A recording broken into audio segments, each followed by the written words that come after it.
տարեկանից երեխային սովորացնում են, թե ինչպես առողջ պահի իր ողնաշարը։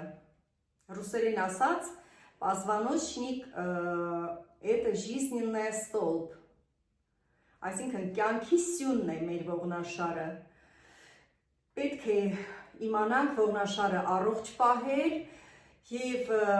մեր բոլոր խնդիրները հիմնականում սկսվում են մեր ողնաշարից։ Ուրեմն ես տարիներ առաջ, երբ որ այդ նուգապեստին դեռ չէի հանդիպել, գոտկամասի շատ սուր ցավեր ունեի, քանի որ աշխատանքս այսպես նստակյաց է,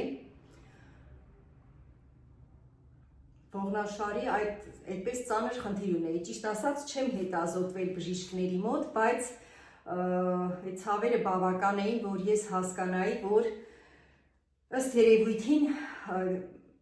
գրիժա կար, երևի նոր սկսվող, որովհետև հիմա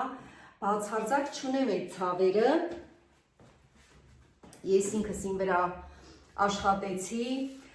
այդ մասաժորներում, երբ որ աշխատում էի 2 տարի, ինքս էլ էի օգտվում այդ հարավկորեական այդ տեխնիկայից, շատ հրաշալի բան է, բայց նրանք մեզ սովորացրեցին մեր այդպես դասերի ժամանակ, որտեղ հաճախ էին գալիս Հարավ Կորեայից, ավելի լուրջ, այսպես իմաստուն մասնագետներ, իրանք մեզ սովորացրին, որ մենք տնային պայմաններում էլ կարող ենք ստեղծել այնպիսի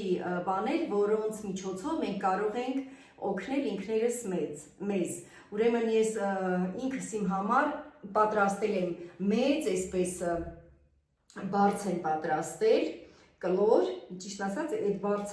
բարձրով տներում միտեղ թողեցի, որտեղ իր մեջը տենց մանր-մունր բաներ էր լցրած, հարմար չգտա վերցնեմ, ասի լավ, թող մնա այդտեղ, նորը կպատրաստեմ։ Հիմա նորից պատրաստել եմ, իր մեջը բուրդ եմ դրել, այսպես լավ լցրել եմ բուրդը, շատ ամուր բարձ է։ Այդ կլոր բարձը դնում ես մեջքի տակ այս հատվածում, մարմինը երկու կողմի վրա այսպես կախվում է։ Հետագա վիդեոների մեջ ես ես ցույց կտամ, թե դա ոնց է արվում, չեք պատկերացնի, երկար ժամանակ այսպես ուղղակի հենց իմ անկողնու մեջ ես այդ բարձը դնում էի մեջքիս տակ ու սկզբում շատ ցավոտ էր։ 5 րոպե անգամ չէի կարողանում այդպես մնայի։ Մի քիչ այդ մասաժորներում, երբ որ աշխատում էի, դրանց միջոցով, մի քիչ էլ իմ սարքած այդ բարձի միջոցով կարողացա հասնել զգալի արդյունքի։ Ու փառք Աստծո, այսօր չունեմ այդ սուր ցավերը,